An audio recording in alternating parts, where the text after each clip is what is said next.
Eusébio. Para muita gente, é só o nome de uma cidade moderna e próspera no Brasil. Mas, e se por trás desse nome existissem, na verdade, duas histórias numa só? Hoje, a gente vai montar um verdadeiro quebra-cabeça para entender como um fazendeiro local e um herói nacional acabaram juntos batizando esse lugar. Então, a pergunta que não quer calar é: quem é o verdadeiro homenageado afinal? Porque a história oficial, aquela dos livros, conta uma coisa, mas a história que o povo conta pode levar a gente para uma reviravolta bem surpreendente.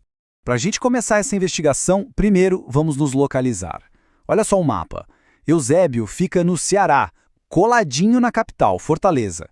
É importante guardar essa informação, viu? Porque essa proximidade toda com a metrópole vai ser essencial para a gente entender não só o nome, mas o destino da cidade. No centro do nosso mistério, temos dois homens, lá do século XIX, e os dois se chamavam Eusébio. De um lado, uma figura bem local, conhecida ali pela vizinhança. Do outro, um verdadeiro herói nacional. E de algum jeito, o destino desses dois se cruzou para batizar uma cidade inteira. E o contraste entre eles, olha, não podia ser maior. De um lado temos Eusébio José Coelho, um imigrante português, que era simplesmente o dono das terras e da lagoa que deram origem ao vilarejo. Do outro, Eusébio de Queiroz, o poderoso ministro da Justiça do Império, famoso no Brasil inteiro pela sua luta contra a escravidão. Vamos ver o caso do fazendeiro. É bem direto. O Eusébio José Coelho era o dono da lagoa principal da região. Com o tempo, as pessoas começaram a falar: vamos lá na lagoa do Eusébio. Daí para virar só Eusébio foi um pulo. Foi um nome que nasceu ali no dia a dia de forma supernatural. Agora vamos ao candidato de peso. Eusébio de Queiroz não era qualquer um, ele foi uma figura gigante na história do Brasil. A lei dele, de 1850, foi um golpe duríssimo contra o tráfico de escravos, um passo fundamental para o fim da escravidão. Ele representava progresso, liberdade, um nome perfeito para uma homenagem, né? Especialmente no Ceará, que foi pioneiro na abolição.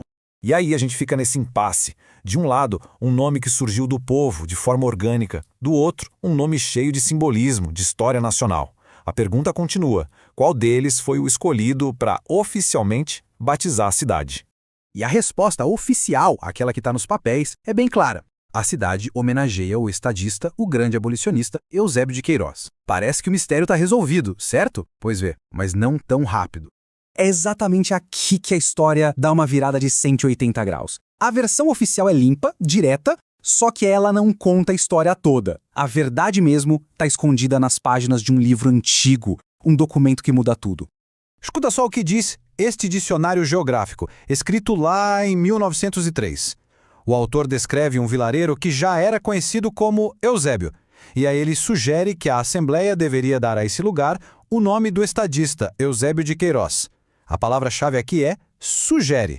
E aí que está o pulo do gato. Esse livro foi escrito mais de 30 anos antes de qualquer decreto oficial existir. Ou seja, o lugar já se chamava Eusébio muito antes dos políticos resolverem homenagear alguém. O nome já existia, vindo da tradição do povo, por causa do fazendeiro Eusébio Coelho. E aqui está a solução do nosso mistério. Não foi um ou outro, foram os dois. O nome nasceu do povo por causa do fazendeiro. Anos depois, os políticos viram uma chance de ouro. Eles oficializaram o nome que todo mundo já usava, mas dedicaram a homenagem ao herói nacional. Uma jogada de mestre que conectou a identidade local com a grande história do Brasil. Agora que o mistério do nome está resolvido, vamos entender rapidinho como esse lugar virou um município de verdade, com prefeitura e tudo. Só que o caminho foi longo. Pensa só. Em 1933, era só um distrito de Aquirás. Em 1935, veio o nome oficial completo, Eusébio de Queiroz. Mas o mais curioso é que só 3 anos depois, em 1938, simplificaram de novo para Eusébio, ou seja, voltaram para o nome que o povo sempre chamou. E a luta para virar cidade independente só ia terminar décadas depois. 1987. Grave bem esse ano. Foi aí que nasceu a cidade como a gente conhece hoje. Foi quando Eusébio finalmente se tornou independente de Aquirás, ganhando prefeitura, vereadores e, o mais importante, o controle do seu próprio futuro. E que futuro! A história mais recente de Eusébio é de uma transformação radical, de uma área rural para um dos subúrbios mais dinâmicos do país. Olha, até poucas décadas atrás, Eusébio era um lugar super tranquilo. A paisagem era de sítios, casas de campo para passar o fim de semana e também era um ponto de descanso para comerciantes que estavam a caminho da capital. Agora, olha essa mudança. Acabou aquela paz dos sítios. A paisagem rural deu lugar a uma explosão de condomínios fechados, loteamentos de luxo, uma verdadeira febre imobiliária que redesenhou a cidade em pouquíssimo tempo. E essa transformação se reflete nos números.